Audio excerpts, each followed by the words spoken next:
Thank you, Mr. President. Mr. President, we just voted on Secretary Michael Regan to be the new EPA administrator, and I want to congratulate him on his vote. He's now the new EPA administrator. I sit on the EPW committee, Environment and Public Works Committee, so we had hearings for Mr. Regan, Administrator Regan, I guess we want to call him now, and I've had a number of conversations with him. I actually voted for him to move out of committee, to come to the floor for this vote that we took today. And I'd like to come down the floor and explain my votes, because sometimes I'm supporting the Biden administration's cabinet officials. I've introduced Secretary of Defense Austin at his confirmation hearing. I served with him many years ago when I was a Marine. He was a two-star general in the Army. A lot of respect for the Secretary of Defense. And then other times, I'm a no. But what I typically like to do is come and explain the no's. Not always. But on this one, for Secretary Regan, Administrator Regan, his team, I want to explain it. Because I will say I was impressed with him. I think he's qualified. He was essentially the EPA administrator for North Carolina. Both of his Republican senators introduced him at his hearing, voted for him, I believe, today. Good conversations with him as well. But here's the thing, Mr. President, I was trying to get commitments to him. Now, this is very normal in the confirmation process. You work with the nominees, try to get commitments. Sometimes they give them, sometimes they don't. But that's what we do, advice and consent. We've been doing this since the Founding Fathers wrote the Constitution on what the Senate should be doing in these confirmation processes that we're going through right now with the Biden administration. So I wasn't asking for a lot, Mr. President, in terms of commitments from this administration for the great state of Alaska. But it was important to me. Why was it important to me? Unfortunately, the Biden administration has launched a war on working families in Alaska. Now, that sounds like a pretty dramatic statement. A war on working families in Alaska. And, Mr. President, what I'm looking for is a ceasefire. A ceasefire. My state, like a lot of states, is hurting economically. We're doing very well. I'm very proud of Alaska on the health side. Number one in terms of vaccinations per capita in the country. Remarkable if you've been to my state. It's so huge. The populations are so spread out. But we're working together, all of us, and we're achieving really remarkable results. Number one on testing per capita throughout the whole pandemic. Some of the lowest per capita death rates throughout the whole pandemic. But we are being really hit hard economically. Energy sector, tourism sector, commercial fishing sector. So why am I looking for a ceasefire? In the first 2 months of the Biden administration, 8 executive orders, if you include the recent statement of the President and the Prime Minister of Canada, which had a focus on Alaska, 8 have been focused on my state. Usually economic development projects. Usually access to federal lands. 8! There's no state in the country that is getting that kind of attention from this administration. And we're hurting. Not even close. Show me any other state represented in the U.S. Senate chamber that has 8 executive orders directed at your state. Won't exist. Trust me, my constituents don't like all the attention. And I want to ask the President, not the presiding officer, the President, Mr. President Biden, sir, you were a U.S. Senator for 3 decades. Let me just ask you this question. If a Republican administration came into office and focused its attention on shutting down Delaware with 8 executive orders inside of 2 months, you'd be on the floor every day like me, talking about it, asking for some relief. That's all we're asking for. Ceasefire on the hardworking families of Alaska. So here's what I asked Secretary Regan. a commitment on these were not big issues. And I told him, if I can get a commitment on these things, I'll come down on the floor and give a speech in favor of your confirmation. One was a very big energy project in my state that has been permitted for almost 25 years. Started with the Clinton administration in a place called the National Petroleum Reserve of Alaska, set aside by Congress for oil and gas development. That's what the NPRA is. We do it responsibly, better than any place in the world.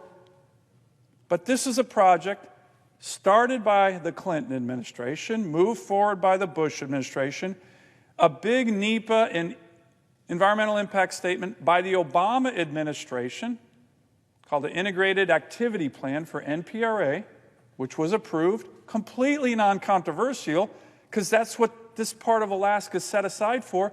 And then the Trump administration finalizes a very large but responsibly developed energy project. Started it this winter.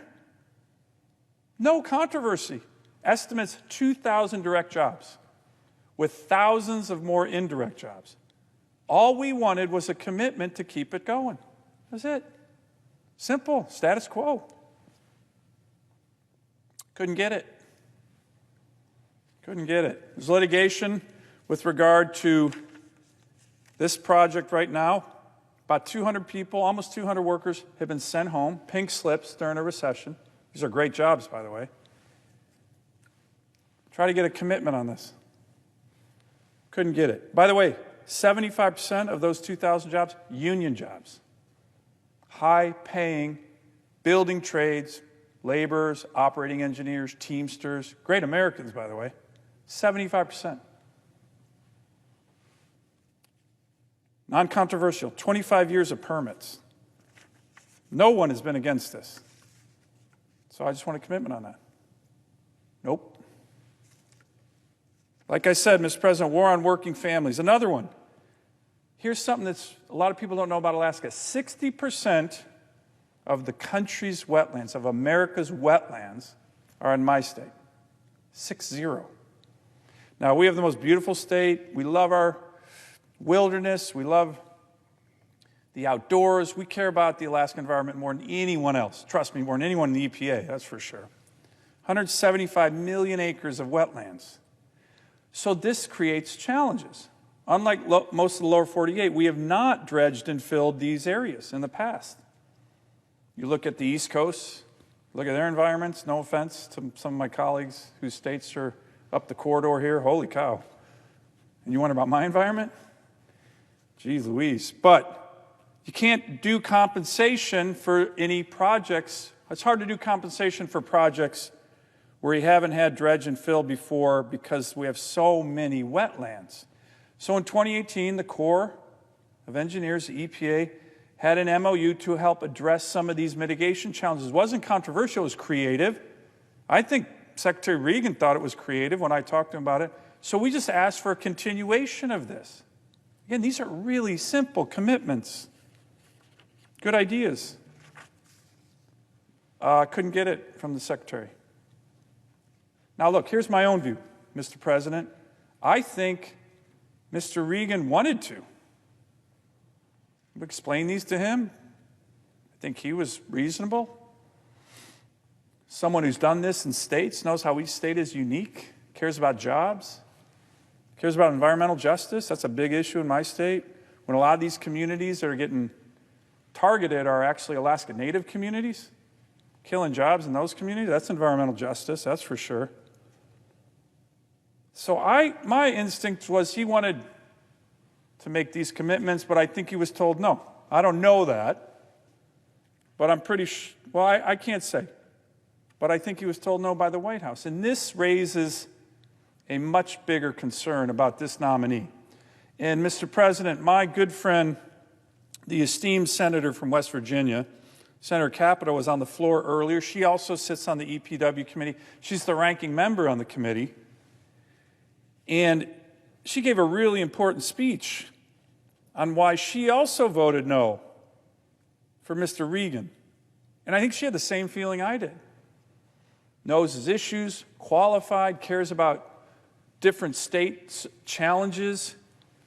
But she raised a concern that I want to reiterate, because I think it's going to be a really big concern, and I think it's going to come to a head here soon. And that's this. There is concern. It's not just among Republican senators. It's all over the press. She cited it. That Mr. Regan, who's now the EPA administrator, might not be the person in charge of the EPA. Now, he's Senate confirmed. He's the one who has to come before the Congress for hearings, for oversight. But what are we talking about here? Well, Mr. President, the former EPA administrator, Gina McCarthy, is in the White House. She's out talking to the press all the time. She's an unaccountable czar on these issues, working behind the scenes, and actually not even behind the scenes. She was recently quoting about herself, saying she's the orchestra leader of all of these issues. Well, wait, what about the EPA administrator? I thought he was the Senate-confirmed person nominated by the president. Big concern that he's not going to have the authority or the decision-making capacity and is going to be told what to do by a shadow EPA working out of the White House run by Gina McCarthy. That's not just me. That's just not Senator Capito. That's all over the press. Read it. Inside EPA. She was quoting from that. Senator Capito was. No transparency there. All these previous Obama administration EPA alumni in the White House running it. By the way, if I'm the new EPA administrator, Mr. Regan, I wouldn't want that notion out there. But with all due respect, sir, and again, congratulations, it's out there. And you need to tamp this down, because it's going to come to a head. Look, my state did not fare well under the Gina McCarthy EPA. There's a long list. Waters of the U.S. I won't get into the details. Disrespect to my constituents. Armed EPA officials, body armor, rifles, going after gold miners, placer miners in Alaska because they thought they were violating the Clean Water Act. No kidding. Read about it. Chicken, Alaska. Go Google that. We were not big fans. So I believe Mr. Regan wants to work with Alaskans. I believe he understands the concept of cooperative federalism on these environmental issues. I don't believe he would authorize armed guards to terrify small placer miners in interior Alaska the way the previous administrator, McCarthy, did, and talk to the press in a blatantly disrespectful way to my fellow Alaskans. Shameful in my view. But this issue is going to come to a head. Who's in charge? Regardless if you're a Democrat or Republican, if you voted for the EPA administrator, if you didn't, we want him in charge because he's the Senate-confirmed official nominated by the president, not an unelected official in the White House who I guarantee you wouldn't have been able to get confirmed. So it's going to be a challenge. And it's not just Gina McCarthy. We had an EPW hearing today, and I raised the issue of the other czar, John Kerry. Again, former senator, but he's not confirmed. He hasn't been appointed to a Senate-confirmed job. He and the president are at loggerheads on a really big issue. President Biden, President of the United States, recently in a meeting reported by the press with labor leaders said, I'm all in on natural gas. That's important. That's going to be a huge issue for our environment, for workers. The President of the United States said that. I'm all in on natural gas. To the men and women who build pipelines. He told them that recently in a White House meeting. He's the President of the United States. Now, John Kerry I think some people think he's president of the world. He's flying around on his airplane right now. He's telling people he's not for natural gas. Well, I wonder who's going to win that debate. But this goes to this issue, Mr. President. These are going to come to a head. Who's in charge here? President of the United States, President of the world on natural gas? I hope it's the President of the United States, because natural gas is going to be key for our workers, for our environment, for our national security. And at the EPA level, who's in charge? Mr. Regan? I hope so. Or Gina McCarthy? It's looking more and more like she's in charge.